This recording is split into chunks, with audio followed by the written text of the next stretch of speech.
Selamat siang, hebat luar biasa. Iya, wow, thank you. Ya, yuk. Bagaimana? Gimana nih Pak kabarnya, sibuk terus ya? Luar biasa, jadi ada kegiatan terus. Ada kegiatan terus ya? Setiap hari nih Pak? Ya, hampir. Karena sekarang lagi padat, banyak training dan sebagainya. Ya. Tapi terima kasih ya mau memenuhi undangan kami nih. Sama-sama. Karena gini, sahabat Excellent tuh mau mendengarkan kisah hidupnya Pak Rudi. Thank you. Baik, kehidupan pribadinya, karirnya, maupun bisnisnya nih. Oke, siap. Gimana sih ceritanya nih masa kecilnya nih Pak Rudi? Jadi kalau kita flashback ya, kalau saya masa kecil dari Bagan Siapiapi, satu kota kecil di Riau. Dulu terkenal kota ikan. Sekarang kebanyakan walet di sana. Sekarang jadi banyak walet di sana. Ya. Ikanannya masih? Agak berkurang. Jadi di situ salah satu tradisi yang sangat membumi di situ adalah perayaan bakar tongkang. Yang baru kemarin, bakar tongkang. Itu sama persis dengan satu kota di Taiwan yang masih ada. Di seluruh dunia cuma punya 2 tempat itu aja. Pembakaran tongkang itu? Jadi kalau satu kapal yang dibuat besar sekali, jadi itu kayak untuk mempersembahkan untuk dewa lah gitu, budaya di sana. Jadi kalau di Indonesia kan singkawang, cap gome. Tapi kalau di tempat kita itu gocablak namanya, bakar tongkang. Gocablak itu 5 bulan 5 hari ke-16, tanggalan Chinese. Bulan 5 ya. Hari ke-16. Hari ke-16. Oke. Jadi itu bisa dari seluruh dunia, bisa ratusan ribu orang pulang sekaligus, padahal kota kecil. Ya, jadi artinya orang-orang di Bagan si api-api itu kebanyakan merantau ya Pak? Merantau, rata-rata merantau keluar, termasuk saya. Jadi waktu kecil itu saya dari keluarga yang biasa-biasa, yang sangat sederhana, bahkan anehnya waktu saya kecil itu saya berpikir kok aneh. Jadi saya tinggal di rumah yang hanya papan aja dan tidak ada listrik, bahkan tidak ada toilet gitu. Jadi saya dulu selalu berpikir kenapa kok saya tinggal di tempat yang miskin, tapi seolah-olah satu deret rumah itu kayaknya rumah saya tetap yang paling jelek gitu. Jadi udah di tempat yang paling sederhana dan rumah saya paling jelek. Paling jelek lagi? Ya, jadi dulu selalu berpikir kenapa harus saya selalu komplain hidup dalam satu anak kecil yang selalu kalah dengan orang. Jadi misalnya teman punya gamebot, saya nggak ada, saya harus main di depan bioskop dan sebagainya. Yang dirantai gitu. Jadi gamebotnya itu dirantai, ya dengan tujuannya supaya kita nggak bawa pulang. Biasanya gitu. Nonton TV juga harus nonton di tetangga dan sebagainya yang masih hitam putih. Jadi di situ tumbuh seperti itu. Akhirnya membentuk karakter saya jadi pendiam. Jadi dulu saya pendiam, pemarah, dan pendendam mungkin. Jadi karena selalu kalah. Jadi selalu kalah sama orang, akhirnya diam. Diam itu memperhatikan, tapi dengan syarat itu kayak pengen balas dendam gitu. Jadi bertumbuh, akhirnya pada saat SD saya harus jualan es dan sebagainya. Jadi orang kalau teman-teman ke sekolah bawa buku, saya bawa 2 tas. Tas buku saya titip ke adik saya, tas saya itu isinya es. Es bungkus yang kita bungkus dari rumah, mama saya yang buat, jadi saya bawa ke sekolah jualan. Es mambo ya kalau kita dulu namanya. Ya, es panjang kayak gitu. Ya, jadi sampai kita inisiatif, kalau es taruh di tas kan pasti basah. Jadi kita bungkus pakai kertas yang nasi gitu, yang ada plastiknya, pakai koran segala macam, bawa ke sekolah jualan. Yang pernah suatu hari tas saya diambil guru masuk ke tong sampah, itu saya masih ingat persis. Itu es semua isinya? Es semua, tong sampah, ya. Karena nggak boleh, jadi nggak boleh jualan karena masih kecil dan sebagainya. Tapi karena tuntutan nggak mau kalah sama orang, karena mau mandiri dan sebagainya, ya itu saya lakukan. Nah akhirnya singkat cerita sampai SMP, ya saya ikut semua kegiatan. Jadi karena nggak mau kalah tadi, satu sisi adalah orang tua pasti juga nggak mau kita kalah sama orang. Jadi mereka akan lakukan yang terbaik untuk kita. Jadi saya juga sempat les Mandarin, les bahasa Inggris, les komputer, les segala macam supaya tidak kalah sama orang lah nextnya.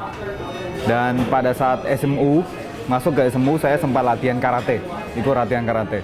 Jadi karena saya tinggal di satu daerah yang masih boleh bilang sara di situ ya, sering bertengkar sama orang pribumi dan sebagainya. Jadi sering kalau istilah di sini adalah kayak dibully orang. Jadi saya latihan karate tujuannya untuk balas dendam tadi.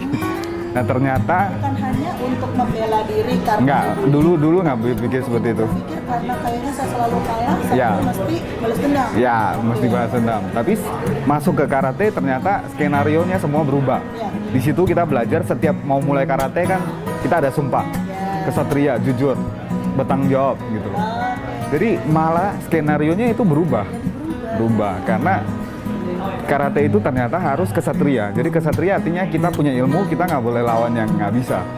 Kesatria jujur bertanggung jawab. Akhirnya di situ jadi lebih terbuka ya, lebih pede, lebih percaya diri dan berubah, banyak hal berubah. Mulai berpikir saya harus maju satu langkah lebih maju dan sebagainya. Jadi transisi hidup saya mungkin starting dari situ, dari sejak latihan karate. Walaupun cuma sekitar 6 bulan. Terus saya sempat diangkat jadi murid pribadi karena kita latihannya gila-gilaan. Bisa seminggu 6 hari, 6 kali, 7 kali. Berarti kalau saya jalan sama Pak Rudi kemana-mana saya harus merasa aman gitu ya. Karena Ya. bisa jago karate nih gitu. Ya. Tapi ternyata akhirnya Rudi yang kecil tadi, Ya. dimana kayaknya merasa selalu kalah, Ya. mau balas dendam. Ya. Nah, ketika SMA itulah Ya. itu mulai berpikir bahwa hidup itu tidak harus selalu balas dendam Ya, gitu. betul, Malahan betul. justru Ya. harus melindungi yang lemah. Betul, gitu betul, ya. betul. Dengan karate. Ya, dengan karate dan tiba-tiba berubah dan nggak tahu kenapa saya jadi punya motivasi yang berbeda. Jadi kayak teman-teman rasa percaya diri itu tumbuh dari latihan karate itu yang saya harus syukuri. Jadi teman waktu tamat SMA itu bahkan saya belum ambil ijazah, belum tahu udah lulus atau enggak. Saya udah ke Jakarta, daftar di Jakarta.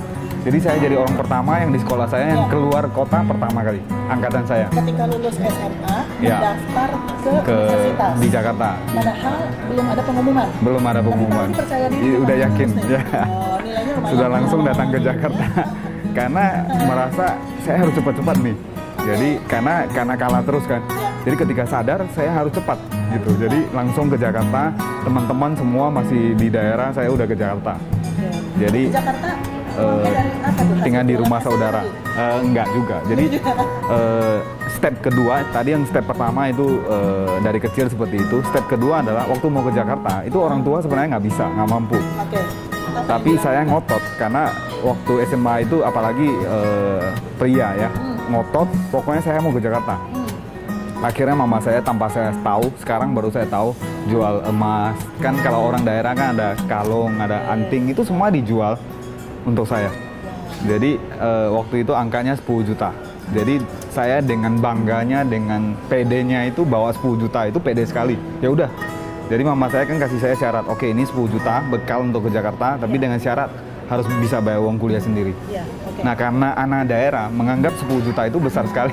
Jadi dengan PD ya udah saya ke Jakarta bawa 10 juta dengan bangganya gitu. Oh, gede. Tapi Ya. waktu itu Pak Rudi kan nggak tahu nih hasil Nggak tahu, emas. nggak Pikir uangnya dari mana? Jadi anggap mungkin waktu itu juga nggak pikir Nggak panjang. kepikiran aja Pokoknya gitu. kadang kita sebagai anak muda kita hanya minta aja.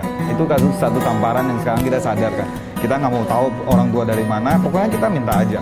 Oke, jadi peringatan ya, untuk anak-anak muda betul. sekarang nih jangan Ya, cuma setelah aja nggak tahu nih orang tua itu setengah datang mati dari gitu mana ya. gitu. Mencari Ya. uangnya gitu. Oke. Pengorbanannya dan sebagainya. Wow. Jadi akhirnya saya masuk ke BINUS. Ya. Saya dapat grade B waktu itu, Ya. bayar 8,7 juta. Oh, Jadi langsung shock gitu. Dalam arti shock, 10 juta bayar 8,7 ya langsung sisa 1,3. uang sekolah 8,7, 1,3 itu harus hidup berapa bulan itu Pak? Ya seterusnya, dengan Wow. syarat nggak minta uang dari orang tua lagi. Jadi kebetulan saya tinggal di rumah saudara waktu itu, ya mungkin makan, kos itu nggak perlu bayar. Makan Tinggal nggak perlu bayar. Ongkos lah mesti ongkos. Ya, jadi ongkos dari Bandengan, saya tinggal di Bandengan ke BINUS tiap hari. Itu harus menghemat ongkos. Satu hari saya waktu itu cuma 8.000 atau 9.000, saya hitung setiap hari. Jajan, makan siang di sekolah? Itu udah termasuk semua. Oh, Jadi kalau mau diceritakan itu pahit sekali. Jadi singkat cerita itu 9.000 harus saya atur, 10.000 lah kita anggap, 2.000 untuk ongkos transport, dan 8.000 saya harus untuk makan pagi, siang, malam. Jadi pagi biasanya makan di rumah, siang malam ya 3.500 atau 4.000, biasanya begitu. Makan di warteg dan sebagainya. Jadi makan di warteg itu kalau anak-anak muda yang pernah makan di warteg pasti ngerti. Warteg itu biasanya ada sayur, ada kuah, ada ikan, ada segala macam. Nah saya selalu ambil kuahnya karena supnya murah kan. Jadi ambil sayurnya aja, kuahnya nggak usah. Terus saya minta sup kuah ayam, kuah ikan. Jadi tetap bisa rasakan makan ayam, makan ikan. Walaupun nggak ada ayamnya, nggak ada ikannya. Dan itu gratis. Sari. Ya betul, seperti itu. Jadi tahu tempe ya biasa makan siang 2.500 3.000. Dan saya masih ingat dulu akhirnya kita combine ya, sambil masuk kuliah mau nggak mau waktu itu saya harus mandiri bayar uang kuliah sendiri. Jadi akhirnya saya join ke salah satu perusahaan MLM yang waktu itu saya juga nggak ngerti bisnis apa. Intinya saya hanya mau jadi dapat uang sendiri gitu. Jadi waktu itu bergabung dan door to door jualan. Jadi dulu saya berpikir kalau yang makanan tadi setiap hari itu warteg. Kalau ada omset makan nasi padang. Itu aja. Kalau ada omset loh. Ya, seperti itu. Ya, kalau nggak ada ya itu warteg.